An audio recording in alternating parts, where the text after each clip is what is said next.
Textos literarios, el género dramático. Los textos literarios son aquellos que dejan en claro la imaginación y la subjetividad del autor, es decir, son ficticios. Estos utilizan un lenguaje figurado y selecto, es decir, emplean la función estética para llamarnos la atención como receptores, permitiendo así que la obra sea creíble, generando un pacto de verosimilitud entre el autor y el receptor. El pacto de verosimilitud se emplea una vez que nosotros nos damos cuenta que todo lo que se presenta ahí, si bien es ficticio, somos capaces de creerlo dentro del mundo determinado del contexto de producción. Debido a los largos años de creación literaria, muchos textos literarios comparten características similares entre sí, para conformarse como tal. El género dramático es toda aquella creación realizada por un dramaturgo, de ahí su nombre, dramático. Este es un texto que se caracteriza por presentar conflictos humanos a través del uso del diálogo de los personajes.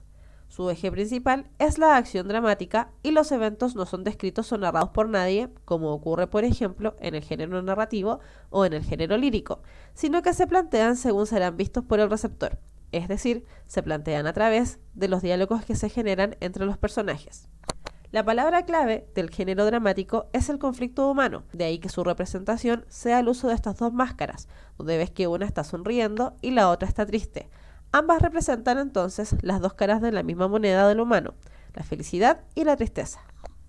El origen del género dramático está precisamente en los griegos. Este se relacionaba con el dios Dionisio, que era el dios del vino y la alegría. Por eso, el género dramático tiene un origen sagrado. Roma, como herederos de los griegos, siguen esta tradición a través del dios Baco, que es el símil del dios Dionisio. En el siglo XI y XII, el teatro se presentaba en monasterios, cortes y universidades, especialmente en época de Navidad y Pascua de Resurrección, lo que sigue generando una relación con el origen sagrado de este tipo de manifestación. Sin embargo, en el siglo XIV y V después de Cristo, a través del teatro isabelino y de William Shakespeare, esto cambia. El teatro se abre para todas las clases más populares y aparece además la comedia y el uso del teatro masivo. Desde ahí en adelante, la cosa es historia. Nosotros también podemos ver representaciones dramáticas, ya sea en calles, en teatros, en cine y en televisión. El género dramático puede presentarse a través de distintas formas. Estas son tres y tienen que ver precisamente con la aparición de las máscaras que vimos al inicio de esta cápsula. En la tragedia, el protagonista se enfrenta a un destino fatal del que no puede escapar. Si éste trata de escapar, sea como sea, su destino será morir o tener un gran accidente que lo deje más o menos muerto. La comedia, por otro lado, es la otra cara, donde el contenido que se representa es exageradamente ridículo, lo que generalmente nos provoca risa. En la comedia no hay mayor atisbo de tristeza, todo es risible y todo es feliz. Mientras que en el drama, es decir, la tragicomedia, se presenta el conflicto humano con mayor intensidad, es decir, lo que se presenta es al ser humano contra las circunstancias de su propia vida. Cuando hablamos de obra dramática y obra teatral, generalmente ambos conceptos se presentan como similares o como sinónimos. Sin embargo, cuando hablemos de obra dramática, hablaremos de aquella obra que está escrita y la obra teatral es aquella que es representada en el proscenio. Esto se genera a través de lo que se conoce como virtualidad teatral, es decir, a diferencia del género narrativo o el género lírico, la obra dramática está hecha para ser representada en el escenario o proscenio. Por lo tanto, se genera esta relación de virtualidad donde todo lo que se expresa en la obra dramática debe ser representado también en la obra teatral. La estructura que sigue el género dramático es muy similar a la estructura que sigue el género narrativo.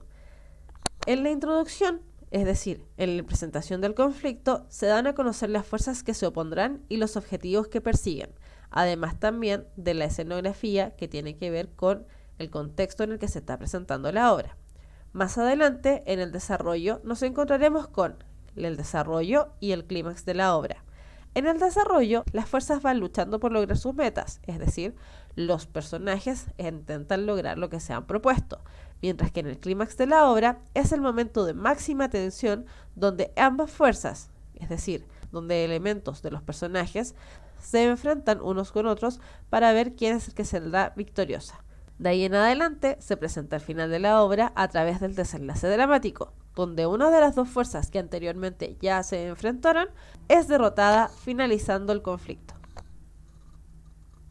La obra dramática posee una estructura externa que es fácil apreciarla simplemente mirando el relato. Por un lado, tenemos el cuadro, que es el cambio total o parcial del decorado, es decir, de los elementos que están en el escenario. Estos pueden ser cambiados, movidos o simplemente sacados.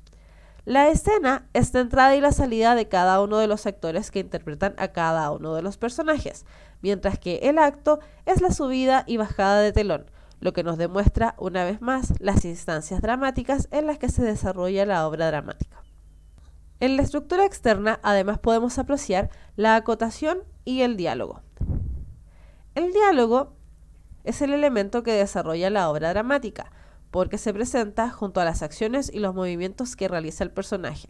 Es decir, el diálogo son cada una de las emisiones orales que presentan los personajes de la obra determinada, mientras que la acotación son indicaciones que deja el dramaturgo para indicar qué es lo que deben hacer los actores que representarán a los personajes y también los cambios que deben realizarse en el escenario debido al cambio de elementos necesarios. En el texto, las acotaciones aparecen como texto destacado, ya sea esto entre paréntesis o en cursiva. Ejemplos de esto podemos ver en el fragmento de El Cid de las Niñas de Leandro Fernández de Moratín. Tenemos tres personajes, Doña Francisca, Doña Irene y Don Diego.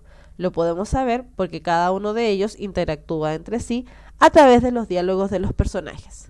Mientras que, al finalizar este fragmento, donde habla Doña Irene, al final, si te fijas, aparece un texto que está entre paréntesis y con otro tipo de letra, que en este caso es cursiva. Eso quiere decir que lo que aparece ahí no debe ser leído por el actor, sino que debe ser ejecutado por este mientras lo está diciendo. En este caso, Doña Irene menciona: «¿Y qué fresco tienen aquel locutorio? Vaya, está hecho un cielo». Entonces, mientras ella menciona eso, Doña Francisca, su hija, se sienta al lado de la persona que está emitiendo esa locución. Para eso entonces sirven las acotaciones, para darnos información con respecto al contexto situacional en el que se desenvuelve el cuadro dramático. Como ya dijimos, uno de los elementos centrales de la obra dramática es el conflicto y la acción dramática. El conflicto es precisamente quien genera la acción dramática, y en esta, dos fuerzas son las que se oponen. Estas fuerzas pueden ser reales o ficticias para el personaje, es decir, se puede presentar ya sea a través del personaje mismo y su interioridad, o lo que le ocurre a nivel externo. A nivel externo podemos encontrar como ejemplo un rival, un combate, una guerra o una situación desagradable, mientras que en relación a lo interno puede ser angustia, necesidad o un trastorno del ánimo. En relación a los diálogos podemos encontrar distintos tipos de esta. Primero tenemos el sencillo diálogo, que es un intercambio directo de mensajes entre los personajes, lo mismo que tú realizas cuando conversas con tus amigos. En el monólogo, el personaje está hablando solo en el escenario, reflexionando en torno a su vida.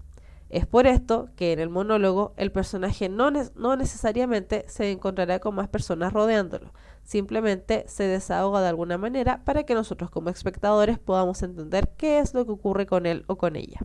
Mientras que el aparte es una invitación que el personaje mismo realiza al espectador, pues aprovecha de hablarle para hacerle parte de su conflicto. Para leer las obras dramáticas es necesario seguir una serie de pasos para comprenderla de mejor manera.